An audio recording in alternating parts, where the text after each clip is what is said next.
Hello, Hardress is here. In today's video, I'm gonna show you how to fix mobile data on your phone.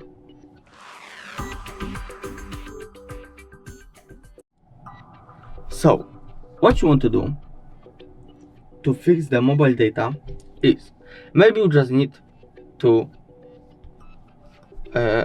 enable the airplane mode on a few seconds after this disabled, and that's gonna refresh your Wi-Fi. Maybe you just need to restart your phone. I'm not gonna do this, but maybe you just need to restart your phone, or just go to settings, Wi-Fi,